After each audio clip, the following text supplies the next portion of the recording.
so much, Tony. Let's make some noise again. Hype here in the gym. How y'all feeling? The fresh hour of First Take coming at you right now. Stephen A. Smith, Cam Newton, Amina Smith here with you. And guys, just like y'all heard right there, I heard y'all got a chant. Somebody say DSU. Say DSU.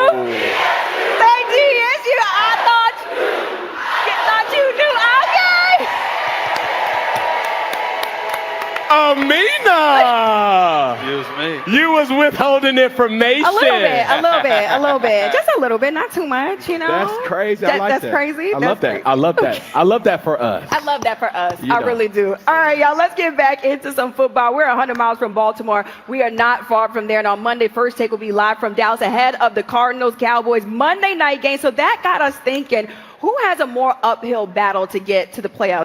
Is it Dak Prescott or Lamar Jackson? Kim, I'll start with you. Man, I'm going with Lamar Jackson. And the reason why I say that, sitting at 2-5 right now, like I said earlier, the margin of error is now shrunk.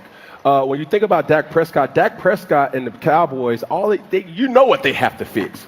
Well, it's still subjective of what you have to fix for the Baltimore Ravens. And when you look at the playoff picture, you got Indianapolis, you got Buffalo, the Steelers, the Kansas City Chiefs, the Chargers, the Broncos, the Patriots, and then a late push probably from a team like the Jags.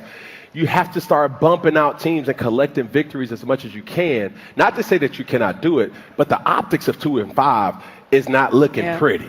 So that's why I would say it comes down to Lamar Jackson and the Baltimore Ravens, but they're well and capable of doing that.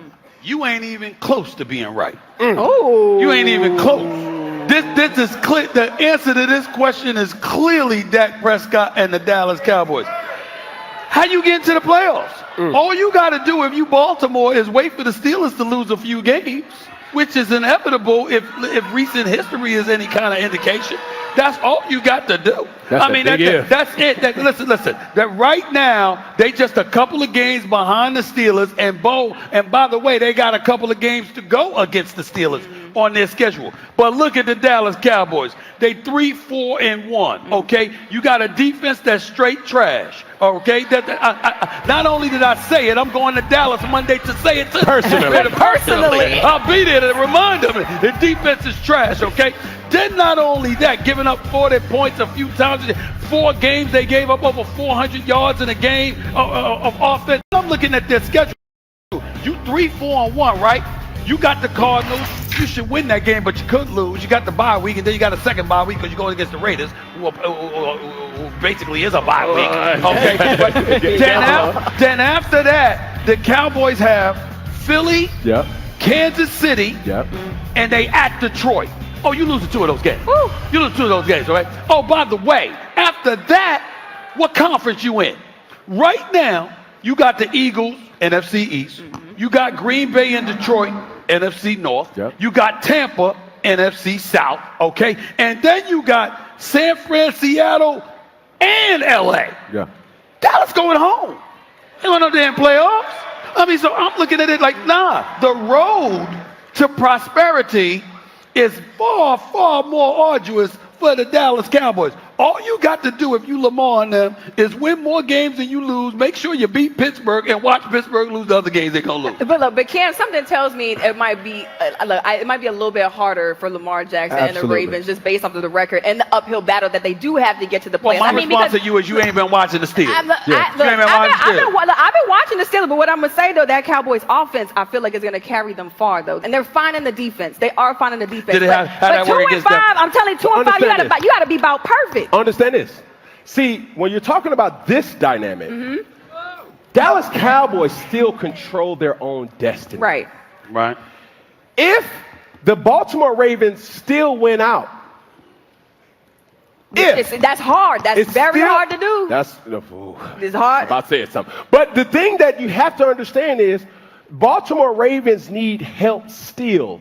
By still winning at 2-5, that doesn't look good. And if the Steelers just so happen to split, right, that still won't be the best situation for the Baltimore Ravens. Talk about the optics of who and what Dallas Cowboys is, and as Stephen Anthony calls them, Alice, because they don't have no D. La la la la la la la la.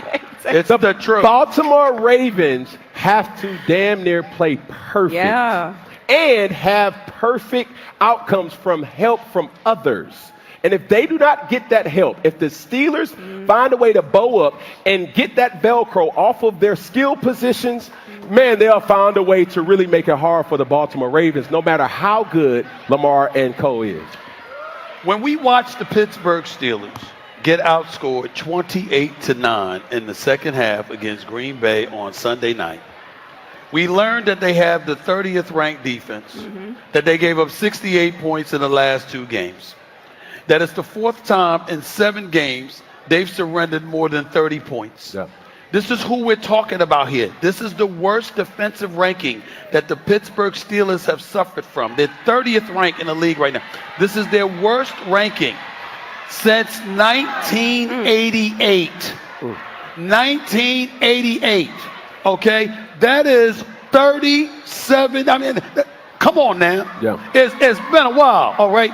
And I'm looking at them, and you went out and you spent 155 to 165 million on the defensive side of the ball in the offseason. $1 million. I mean, this is 155 million. 155 million. Okay.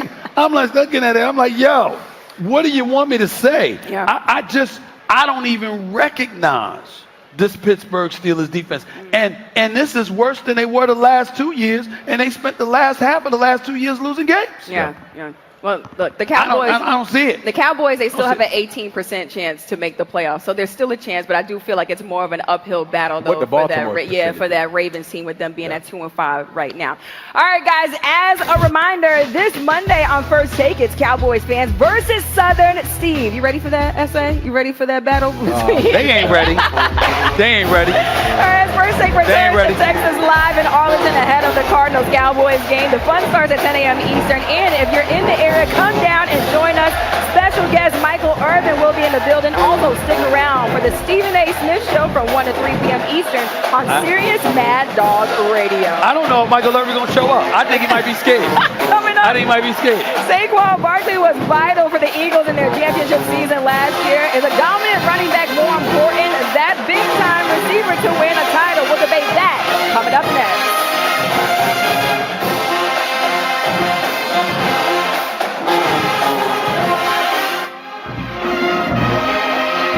Talk about the optics of who and what Dallas Cowboys is, and as Stephen Anthony calls them, Alice, because they don't have no D. La la la la la la la la. It's the truth. Baltimore Ravens have to damn near play perfect and have perfect outcomes from help from others.